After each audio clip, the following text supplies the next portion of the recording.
নবীজি সাল্লাল্লাহু আলাইহি সাল্লাম বলেন, কোন নাফরমান পাপী তাকে যখন তার স্বজনরা কবরস্থানে দাফন করার জন্য তার লাশ খাটিয়ার মধ্যে করে কাঁধে তুলে নেয়, তারা যখন কবরস্থানের দিকে প্রথম কদম রওনা দেয়, আল্লাহর নবী সাল্লাল্লাহু আলাইহি ওয়াসাল্লাম বলেন, আল্লাহর কসম, ওই নাফরমান তখন এমন বিকট চিৎকার করে আর বলে, ইয়া লাইতাহা ইলা আইনা কদ্দামতুমুনি, হায় আমার আফসোস, আমার স্বজনরা, আমারে তোমরা কই নিয়ে যাচ্ছ, তোমরা আমার ওইদিকে নিচ্ছ কেন? আল্লাহর নবী সাল্লাল্লাহু আলাইহি সাল্লাম বলেন, পৃথিবীর প্রথম মানুষ থেকে ইসরাফিলের ফু পর্যন্ত যত মানুষ, সমস্ত মানুষ যদি একসাথে একবার এই নাফরমানের শুধু লাশের খাটিয়ায় যে চিৎকারটা দেয় কবরের আযাবের ভয়ে, আল্লাহর নবী বলেন, একবার যদি সমস্ত মানুষ একসাথে শুনতো ওই চিৎকার, লা সাইকা, সমস্ত মানুষ একসাথে বেহুশ হয়ে যেত, বেহুশ হয়ে যেত, এত ভয়ানক। নবী সাল্লাল্লাহু আলাইহি সাল্লাম বলেন, আল্লাহ তাআলা দয়া করে ওই আওয়াজ তোমাদেরকে শোনায় না, যদি শুনাইতো তো তোমাদের গোটা জিন্দেগি তছনছ হয়ে যেত, জীবনে আর কোনো আনন্দ ফুর্তি, জীবনে আর কোনো আরাম ভোগ করতাম। রাসূলুল্লাহ সাল্লাল্লাহু আলাইহি ওয়াসাল্লাম বলছেন, লাউ তা'লামুনা মা আ'লামু, কবরের আযাব, জাহান্নামের আযাব কি পরিমাণ ভয়ানক, এটা আমি যা দেখছি, আমি যা জানি, আমার উম্মত তোমরা যদি সবাই তা জানতা, বুঝতা, দেখতা, লা দাহিকতুম কালিলা ওয়া লা বাকাইতুম কাসীরা, তাহলে তোমরা একদমই কম হাসতা, সারাক্ষণই বেশি বেশি কাঁদতা। ওমা তালাজ্জাজতুম বিল ফুরুশাত, অর্থাৎ তোমরা বিছানায় তোমাদের স্ত্রীদের সাথে তখন আর কোনো রকম মেলামেশাও করতে না। এমনকি শুধু কবরের আযাব আর জাহান্নামের আযাবের এক বিন্দু উপলব্ধি যদি তোমাদের জানোয়ারেরও হইতো, তাহলে তোমাদের কোনো জানোয়ারও, গরু, ছাগল, ভেড়া, বকরি, হৃষ্টপুষ্ট আর কোনোদিন হইতো না, বরং ওই বকরা, ভেড়া, বকরি, গরু, ছাগল পর্যন্ত জীর্ণ শীর্ণ হয়ে মরে যায়। হাদিস এটা। নবীজি সাল্লাল্লাহু আলাইহি সাল্লাম 5 ওয়াক্ত নামাজের পরে কবরের আযাব থেকে পানাহ চাই। প্রত্যেক নামাজের পরে যে কয়েকটা দোয়া নিয়মিত করতেন নবীজি সাল্লাল্লাহু আলাইহি সাল্লাম, তন্মধ্যে কবরের আযাব থেকেও পানাহ চাই। আল্লাহুম্মা ইন্নী আউযু বিকা মিন আযাবি জাহান্নাম ওয়া মিন আযাবিল কবর ওয়া মিন ফিতনাতিল কবর ওয়া মিন ফিতনাতিল মাসীহিদ দাজ্জাল ওয়া মিন ফিতনাতিল মাহইয়া ওয়াল মামাত। এর মধ্যে একটা হলো কবরের আযাব। নবীজি বলতেন কবরের আযাব থেকে আল্লাহ আমি আপনার কাছে পানাহ চাই। নবীজি সাল্লাল্লাহু আলাইহি সাল্লাম সাহাবাদের সাথে কোথাও যাচ্ছিলেন, দুইটা কবরের পাশ দিয়ে, নবীজি তখন স্পষ্ট বলছেন, ওই সাদা গেঞ্জি, ওই অসভ্য বেয়াদব, বেটা মোবাইল নিয়ে এখান থেকে সর, বেটা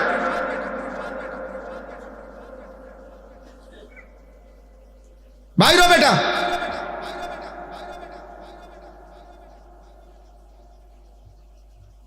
জি, আল্লাহ নবী সাল্লাল্লাহু আলাইহি ওয়াসাল্লাম বলেন, এই দুই কবরের মধ্যে আযাব হচ্ছে, সরাসরি নবী বলছে, ইন্নাহুমা ইউআযাবান, এই দুই কবরে আযাব হচ্ছে। নবীজি বলেন, সাহাবারা জানো কেন আযাব হচ্ছে? আল্লাহ নবী সাল্লাল্লাহু আলাইহি সাল্লাম বললেন, প্রথম ব্যক্তির কবরে আযাব হইতেছে, সে পেশাব করে ঠিকমতো ঢিলা কুলুক পানি ব্যবহার করত না। আল্লাহ নবী বলেন, কসম, এই কারণে এই নাফরমানের কবরে আযাব হচ্ছে। হায় হায়, তোমরা কিশোর, যুবক, মাঝবয়সী, দিনের পর দিন যারা প্রস্রাব করে, ঢিলা নাই, কুলুক নাই, টয়লেট পেপার ব্যবহার নাই, পানি ব্যবহার নাই, কি হবে কবর? কেমনে সহ্য করবে কবরে আযাব? নবী নিজে বলছেন, তিরমিজি শরীফের, আবু দাউদ শরীফের হাদিস এটা। নবীজি বলছেন তার কবরে আযাব হচ্ছে এই কারণে যে সে প্রস্রাব থেকে নিজেকে ঠিকমতো পাক রাখত না, ঢিলা কুলুক পানি ব্যবহার করত না। তাইলে যারা এই শুধুমাত্র পেশাব করেই আবার হাঁটা শুরু করে, চলে যায়, তো কোথায় টয়লেট পেপার, কোথায় পানি? বলে। এবং এটা একদম বাস্তব সত্য কথা যে পেশাব করে যে ঠিকমতো পবিত্র হয় না, পানি ব্যবহার করে না, টয়লেট পেপার ব্যবহার, একদম একদম নিচু জাতের মানুষ। এটা একদম নিকৃষ্ট, কম জাত, নিকৃষ্ট জাতের মানুষ। একেবারে রুচিহীন সভ্য মানুষের সমাজে, মানুষের ভদ্র সমাজে তাই বেমানান। এটা জন্তু জানোয়ারের সাথে মানানসই। এই আফ্রিকার জঙ্গল কিংবা সুন্দরবনে এই সমস্ত জন্তুদের সাথে থাকলেই তাকে মানাইতো ভালো, কারণ ওরাও এরকম, ও এরকম।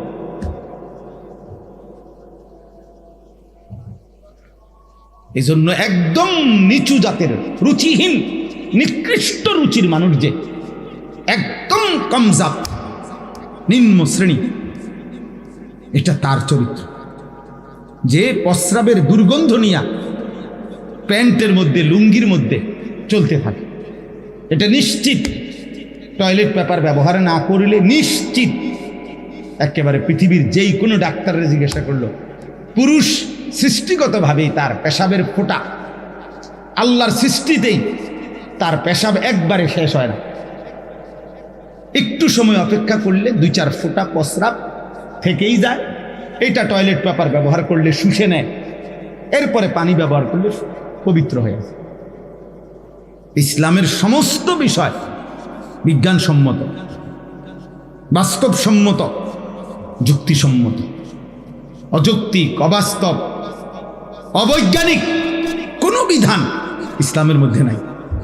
যা কিছু সুন্দর, সার্বজনীন, যা কিছু সারা বিশ্বব্যাপী মানানসই, সেটাই ইসলামের বিধান। রাসূলুল্লাহ সাল্লাল্লাহু আলাইহি সাল্লামের সৌন্দর্য পৃথিবীর কেউ প্রমাণ করতে পারে নাই যে নবীজির একটি বিন্দু নড়া চড়া, উঠা বসা, নবীজির খাওয়া পড়া, পেশাব পায়খানা, অজু গোসল, ঘুম আহার নিদ্রা, নবী সাল্লাল্লাহু আলাইহি সাল্লামের কোনো কিছুতে এক বিন্দু অসুন্দর এরটা গোটা 1450 বছরে কোনো বেঈমানও আজ পর্যন্ত প্রমাণ করতে পারে না।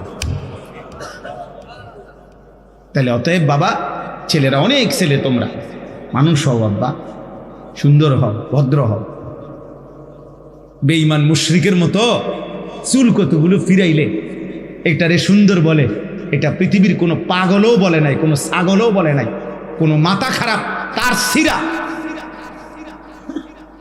এমন মানুষও বলেন। তুমি থাকলে দেখাইও, তুমি খুঁজে নাও যে কোনো পুরুষ চুলের ফ্যাশন, এটা পুরুষের সৌন্দর্য অথবা পুরুষের স্মার্টনেসের জন্য চুলকে বিভিন্ন রকমের ডিজাইন করা, এটা পুরুষের সৌন্দর্য, এতে ফুটে ওঠে। এটা পৃথিবীর কোনো বই, কোরআন সুন্নাতে না, এমনি জেনারেল শিক্ষার কোনো বইয়ের মধ্যে আছে কিনা, থাকলে আমার জানাই। পৃথিবীর কোনো আধ পাগল, ফুল পাগলও এই কথা বলেন। চুলের সৌন্দর্য হলো নারীর, নারীর চুল শোভা, নারীর কি চুল শোভা। চুলের জন্য পৃথিবীতে নারীর চুলের মধ্যে অনেক সৌন্দর্যতা, মায়া, আকর্ষণ সেটা থাকতে পারে, সেটা ভিন্ন বিষয়। তাহলে তোমার শরীর নাপাক, পেশাব করে পানি নাও না, তো তুমি নিজেকে হ্যান্ডসাম চুল দিয়া মনে করলে এটা সম্পূর্ণ বিকৃত বুদ্ধি, দিমাগ। কে তোমারে বুঝাইলো এটা? তুমি গবেষণা করো, তুমি দেখো, ফেসবুকে খুঁজে নাও, পাও কি না, ইউটিউবে সার্চ করো, বা কোথাও পাইলে দেখো। আল্লাহ তাআলা আমাদেরকে বুঝার তৌফিক দান করেন। তো নবী সাল্লাল্লাহু আলাইহি সাল্লাম বলছেন যে দ্বিতীয় ওই ব্যক্তি যার কবরে আযাব হইতেছে, 2 জন বলছে না, দ্বিতীয় জন হইল এই লোকের অভ্যাস ছিল, নবীজি বলেন সে 2 জন মানুষের মধ্যে, যাদের মধ্যে সম্পর্ক ভালো, এমন 2 মানুষের মধ্যে ঝগড়া বাজায় দেয়। নাম্মাম, নামিমা, যে সুগলখোর কয় আর কি আমাদের দেশে। আমরা ভালো 2 জনের কাছে, শামসুল হক ভাই আপনারা জানেননি, হুজুরে আপনারে কি কইছে, হুজুরের কাছে আইয়া কইছে শামসুল হক মিয়া আপনারে কি কইছে জানেননি, এই অথচ 2 জনের সম্পর্ক ভালোই ছিল, এটাকে নষ্ট করেছে, বেহুদা কথা বল। এই সমাজে এমন মানুষ আছে না? হাজার হাজার লাখ লাখ, কাম নাই, শুধু কাজ্যা বাজায় দিব, এই কামে আছে। শুধু শুধু ফিতনা, দুজনের মধ্যে সম্পর্ক ছিন্ন করা, এই দুষ্ট এমন মানুষ অনেক আছে। নাউযুবিল্লাহ। আল্লাহ নবী সাল্লাল্লাহু আলাইহি সাল্লাম বলেন, লা ইয়াদখুলুল জান্নাতা নাম্মাম, যে সুগলখোর, যে মানুষের মধ্যে দুইজনের মধ্যে ফাটল ধরায় দেয়, আল্লাহ নবী বলছে সে জান্নাতে যাবে না। সে জান্নাতে কি যাবে? তো জান্নাতে না গেলে কই যাবে? হ্যাঁ, সোজা কথা, এটা তার উড়ানে ঘুরতো না কি? আল্লাহ তাআলা আমাদেরকে মাফ করে দেন। তাইলে ভাইয়া, কবরের আযাব সত্য। কবরের আযাব কি? কোরআনুল কারীমের মধ্যে মাকাবির বলে কবরের কথা আল্লাহ বলছেন। রাসূলুল্লাহ সাল্লাল্লাহু আলাইহি সাল্লাম বহু হাদিসে কবরের আযাব এটা বলছেন। আর এই সূরাটা এই ব্যক্তিকে কবরের আযাব থেকে রক্ষা করবে। এই জন্য যাদের অভ্যাস, আলহামদুলিল্লাহ, কোরআন শরীফ যারা পড়েন নিয়মিত, আপনারা প্রত্যেক দিন রাতে চেষ্টা করবেন, এই মাত্র 30 আয়াত, 3-4 মিনিট সময় লাগবে, এই সূরাটা, সূরা মুলক 67 নম্বর এই সূরা পড়ার চেষ্টা করবেন। আল্লাহ তাআলা তৌফিক দান করেন, আল্লাহ আমাদেরকে কবুল করে নেন।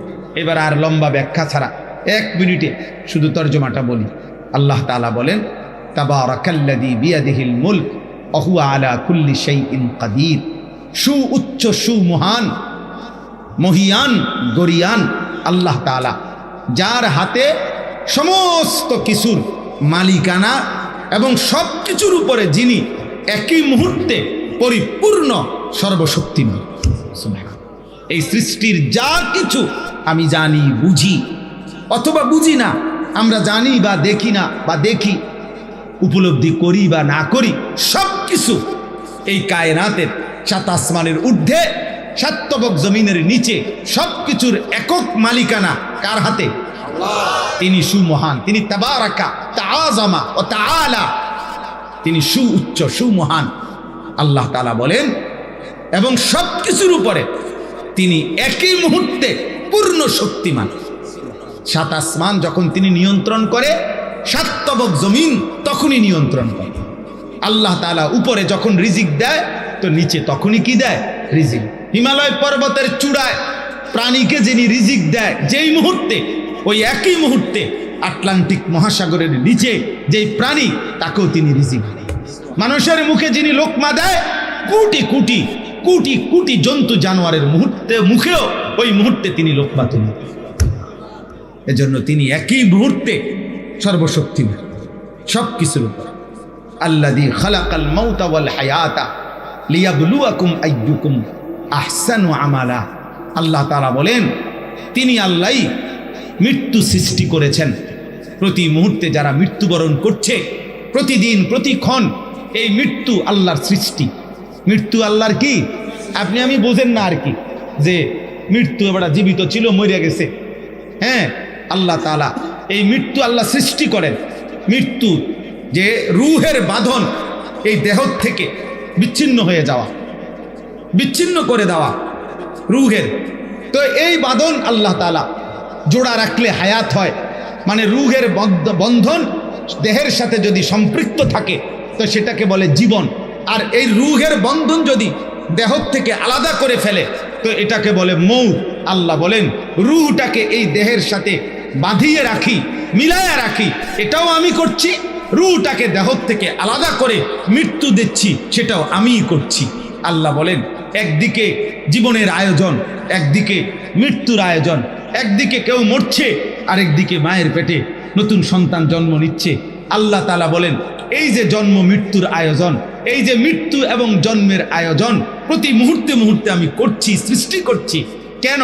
আল্লাহ তাআলা বলেন, একটাই উদ্দেশ্য, আমার জমিনে হায়াত পেয়ে, জীবন পেয়ে আমার কোন কোন বান্দা আমি আল্লাহর জন্য সুন্দর আমল করে, আমি আল্লাহ প্রত্যেকের আমলের সৌন্দর্য দেখার জন্য আমি আল্লাহ এই জীবন দিচ্ছি, এই মৃত্যু দিচ্ছি। সুবহানাল্লাহ, সুবহানাল্লাহ। তাইলে দোস্ত, নাটক দেখার জন্য না, নর্তকী দেখার জন্য না, উলঙ্গ ছবি দেখার জন্য না, সুদের টাকা, কিস্তির টাকা, হারামের টাকার জন্য আব্বা এই দুনিয়া সাজাইবার জন্য আল্লাহ তাআলা আমাদেরকে জীবন দেয় নাই। 60 বছর, 50 বছর, 70 বছর এই অল্প কয়েকদিনের এই জীবন আল্লাহ আমাদেরকে দিয়েছেন শুধুই আখিরাত সাজাইবার জন্য, আমল সুন্দর করার জন্য, আল্লাহ তাআলা রাজি খুশি সন্তুষ্টি অর্জন করার জন্য। আল্লাহ আমাদেরকে তৌফিক দান করেন। হায় মুসলমান, কত যুবক, কত কিশোর, কত বয়স্ক বাবা, কত মাঝ বয়সী, কত পর্দার আড়ালের মা বোন, দিনের পর দিন আপনারা মনেও নাই, ছেলেরা তোমাদের মনেও নাই নামাজ কখন পড়তে হয়, হালাল হারাম কেমনে মানতে হয়, আল্লাহর হুকুমের উপরে কেমনে চলতে হয়। এমন বেখেয়াল, খামখেয়ালি, এমন গাফলত একজন মুসলমানের জন্য সাজেন, মানায় না, উচিত না রে আব্বা। জীবন তো জানোয়ারও ভোগ করে রে আব্বা। ভাত মাছ আর এই ফুর্তি, লজ্জাস্থানের এই চাহিদা, শাহওয়াত, হারাম চাহিদা, এ তো জানোয়ারের, কুত্তা বিলারও পূরণ হয়। এ তো তেমন আহামরি কিছু না আব্বা।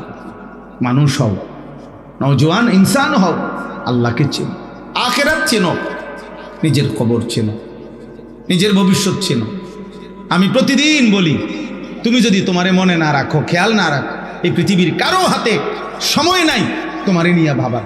কোনো দুষ্ট চরিত্রহীন, কোনো মদখোর, নেশাখোর, গাঁজাখোর, কোনো নারী লোভী, জিনাকার, ব্যভিচারী, মোবাইলে অশ্লীল দৃশ্য দেখে, নাচ দেখে, উলঙ্গ দৃশ্য দেখে, যে নারী বেহায়া, বেপর্দা, চরিত্রহীন, আহা, ওই বোন, ওই মেয়ে, ওই ছেলে, ওই পুরুষ, আরে না ফরমান, তোমারে নিয়ে ভাববার মতো সময় কারো হাতে নাই, সবাই ব্যস্ত।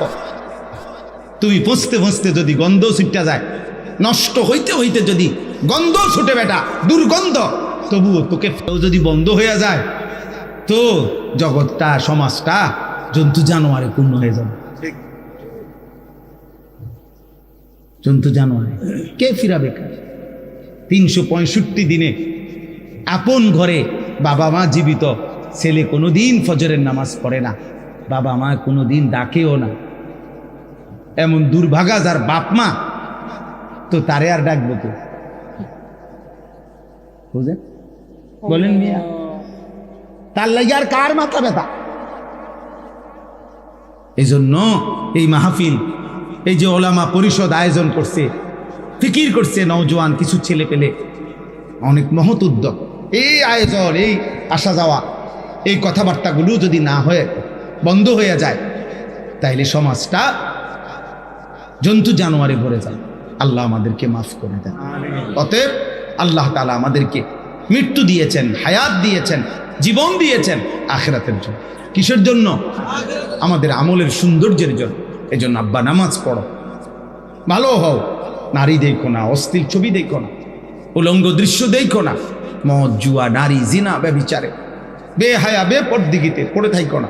বয়স্ক বাপ হারাম রোজগার করেন, হারাম দিয়ে, সুদ, কিস্তি দিয়া ছেলে পেলে জি পুতের চাহিদা পূরণ করেন। আপনার সন্তান আপনারে মনে রাখবেন, দুনিয়াতেও মনে রাখবেন, আর আখিরাতে ও যখন শুনবে, আহা, আমার বাবার সারা জীবনের উপার্জনের কারণে, হারাম রোজগারের কারণে আজ আমরা জাহান্নামী, থুতু মারবে আপনার কপালে, থুতু থুতু মারবে।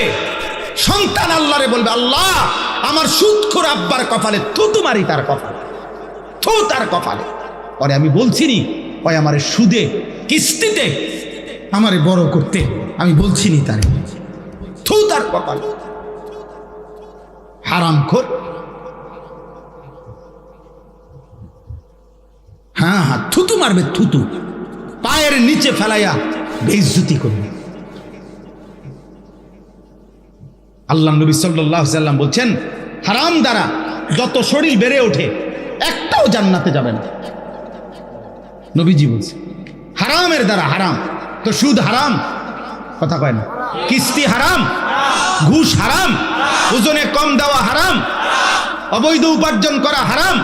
তো এটির দ্বারা যে ফ্যামিলি বড় হয়, গোটা ফ্যামিলি খায় না এর থেকে, তো এগুলো সবাই বড় হইতেছে কিসের উপরে? তো এই সবগুলোর জন্য জান্নাত হারাম। নাউজুবিল্লাহ, আল্লাহ আমাদেরকে মাফ করুন। এতটুকুই আজকে বললাম। প্রত্যেকে ইনশাআল্লাহ আখিরাতের ফিকিরে গুনাহ ছেড়ে দেন, বলেন ইনশাআল্লাহ, বলেন ইনশাআল্লাহ। আল্লাহ তাআলা আমাদের সমস্ত কিশোর, যুবক, নওজোয়ান, আল্লাহ তোমাদেরকে ভালো রাখেন, ঈমান আমলের উপরে থাকো আব্বা। আল্লাহ ভালো রাখলেই ভালো থাকা, আল্লাহ ভালো না রাখলে ভালো থাকার সুযোগ নাই, ভালো থাকার সুযোগ নেই। এই যুদ্ধ পরিস্থিতি, সারা পৃথিবী অশান্ত। 1 লিটার তেলের জন্য শত শত মানুষ দাঁড়ায় আছে। 1 লিটার তেলের জন্য, 1 লিটার তেলের জন্য। অর্থাৎ আল্লাহ যদি শান্তি নিরাপত্তা না দেয়, কারো হাতে সুখ নেই। আল্লাহ আমাদেরকে বুঝ দান করেন, আমাদেরকে ঈমান, আমল, কবরের ভয়, জাহান্নামের ভয় দান করেন। এই বাহেরচর উলামা পরিষদ ও যুব সমাজের আজকের এই মাহফিল আল্লাহ তাআলা ভরপুর কবুল করে নেন, আমিন। এশার নামাজের পরে আবার ইনশাআল্লাহ যথারীতি বয়ান হবে। নওজোয়ান ভাই তোমরা সব الذي خلق 7 سماوات طباقا ما ترى في خلق الرحمن من تفاوت فارجع البصر هل ترى من فتور ثم ارجع البصر كرتين ينقلب إليك البصر خاسئا وهو حسير الله ولقد زينا السماء الدنيا بمصابيح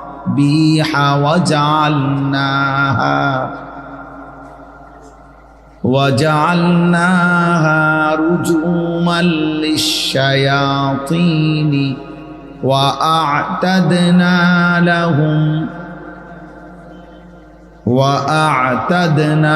لهم عذاب السعير صدق الله مولانا العظيم وقال نبينا صلى الله عليه وسلم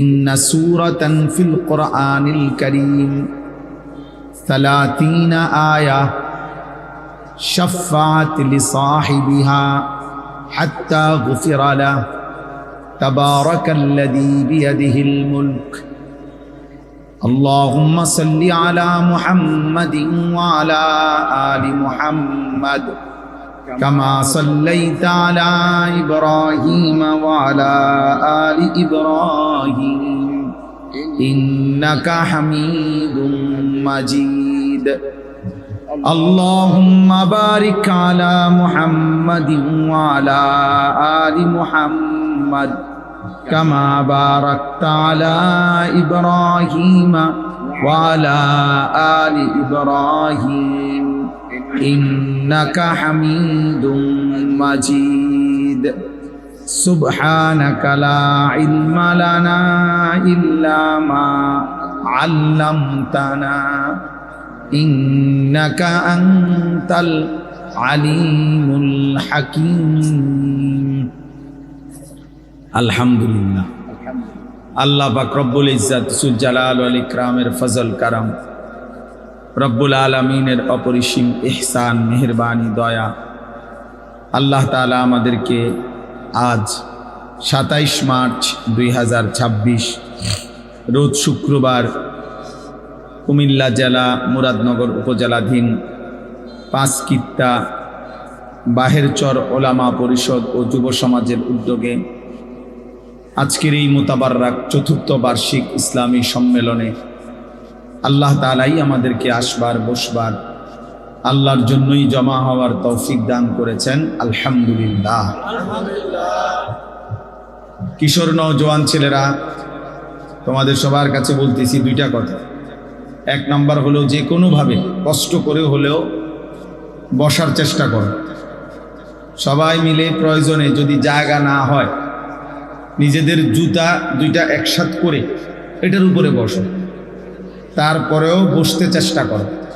আল্লাহর কথা বসে শুনলে সওয়াব বেশি হয়, নেকি হয়, বরকত হয়। এজন্য দয়া করে সবাই তোমরা যাদের সামনে ফাঁকা জায়গা আছে, বাবা ভাই, প্রত্যেকে এই 1 বিগত যদি কারো আগায়া বসার দ্বারা যদি আরেকজন বসতে পারে তাইলেও আপনি সওয়াব পাবেন। ওনার বসার সওয়াবও পাইবেন, আবার নিজের সওয়াবও পাবেন।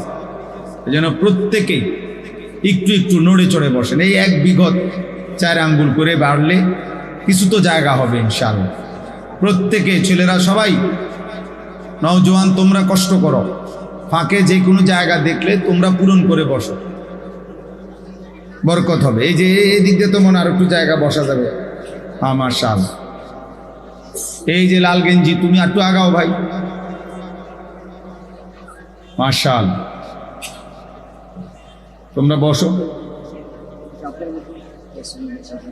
পিছনে বসার জায়গা আছে, যাও যাও বাবু, পিছনে যাও। ওই ছেলে পিছনে যাও, যাও তোমরা বসো। 2 নাম্বার কথা হলো, হাতে ধরা সবগুলো মোবাইল বন্ধ করে দিতে হবে। মোবাইল হাতে ধরে রেখে ভিডিও রেকর্ড করা যাবে না। আমি স্পষ্ট নিষেধ করলাম। আমি নিষেধ করার পরও তুমি বেয়াদবি করো না। আমি এরপরে যারে নজরে পড়বে তারে ধমক দেব, আর আমার ধমক কিন্তু সাংঘাতিক ধমক। এই জন্য একজনও অল্প একটু সময়, এই আধা ঘন্টা 40 মিনিট সময়, এইটুকু সময় আমরা মনোযোগ দিয়ে আল্লাহর কথা শুনি। আল্লাহর কথা যে যত বেশি আন্তরিকতা নিয়ে মনোযোগ দিয়ে শুনে ততটাই বরকত বেশি হয়, মূলত ফায়দা হয়, হৃদয়ে অনুভব জাগে। আল্লাহর কথার মধ্যে নূর আছে, সেটা হৃদয়ে ছোঁয়। আল্লাহ চাইলে, আল্লাহ আগ্রহ দেখলে আল্লাহ তাআলা বরকত দেয়। মূলত যিনি বলে, উনি যত বড় ব্যক্তি হোক, এমনকি নবী হোক, ওনার একক সিদ্ধান্তে, একক বলার দ্বারা কোনো ফায়দা হয় না, যদি আল্লাহ পাক ভিন্ন ফয়সালা করে। কোরআনুল কারীমের মধ্যে আছে, হযরত নূহ আলাইহিস সালাম 950 বছর মানুষকে আল্লাহর দিকে ডাকছেন, 950 বছর, অথচ ঈমানদার হয়েছে মাত্র 80 জন। আল্লাহর প্রতি ঈমান আনছে 950 বছরে মাত্র 80 জন। তাহলে আল্লাহর ফয়সালা কেমন ছিল? তো কোরআনুল কারীমের মধ্যে আছে, নূহ আলাইহিস সালাম বলতেন, ওয়ালা ইয়ানফাউকুম নুসহি ইন আরাদতু আন আনসাহা লাকুম ইন কানা আল্লাহু ইউরিদু আন ইউহদিয়াকুম হুয়া রাব্বুকুম ওয়া ইলাইহি তুরজাউন। হে আমার জাতি, আমি যতই তোমাদেরকে নসিহত করতে চাই, আমার উপদেশ কোনোই উপকারে আসবে না যদি আল্লাহ তাআলা তোমাদের ব্যাপারে ভ্রষ্টতা, গুমরাহি, জাহান্নামের ফয়সালা করে। যদি আল্লাহ সিদ্ধান্ত নেয় তোমাদেরকে গুমরাহি রাখবে, হেদায়েত দিবে না, তাহলে আমার হাজারো বলার দ্বারা কোনো উপকার আসবে। হুয়া রাব্বুকুম, তিনি তোমাদের রব, ওয়া ইলাইহি তুরজাউন, তার কাছেই তোমাদেরকে ফিরতে হবে। কোরআনুল কারীমের মধ্যে আছে, আল্লাহ তাআলা নবী সাল্লাল্লাহু আলাইহি সাল্লামকে বললেন, ও ছেলে, ফাজলামি করে আবার হাসে, বেওকুফ।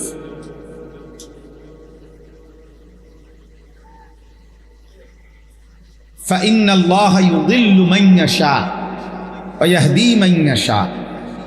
আল্লাহ তাআলা বলেন, নিশ্চয়ই আল্লাহ তাআলা যাকে চান তিনি তাকে গুমরাহ করেন, পথভ্রষ্ট করে দেন, আবার তিনি যাকে চান হেদায়েত দিয়ে থাকেন। ফালা তাযহাব নাফসুকা আলাইহিম হাসারাত। অতএব হে নবী, আপনার বলার পরেও, বারবার চেষ্টার পরেও কেউ কালেমা গ্রহণ করছে না কেন, এই আফসুসে আপনি নিজেকে শেষ করে দিয়েন। আপনি মেহনত করেন, বলেন, বাকি আপনি কারো উপরে এইভাবে যে কেন সে ঈমান আনতেছে না, এই অস্থিরতায়, এই পেরেশানিতে নিজেরে নিজে ধ্বংস করে দিয়েন। আপনি মেহনত করেন, বলেন, এতটুকু। এই জন্য নবী সাল্লাল্লাহু আলাইহি সাল্লামকে পর্যন্ত আল্লাহ তাআলা এই কথাটা বলছে যে হেদায়েত আমি দিয়ে থাকি, ফয়সালা আমার হাতে। ফালাউ শাআ লাহাদাকুম আজমাইন। আল্লাহ তাআলা বলেন, যদি আল্লাহ চাইতেন তো তোমাদের সকলকেই তিনি ইচ্ছে করলে হেদায়েত দিয়ে দিতে পারতেন। আল্লাহ চাইলে সেটা সম্ভব।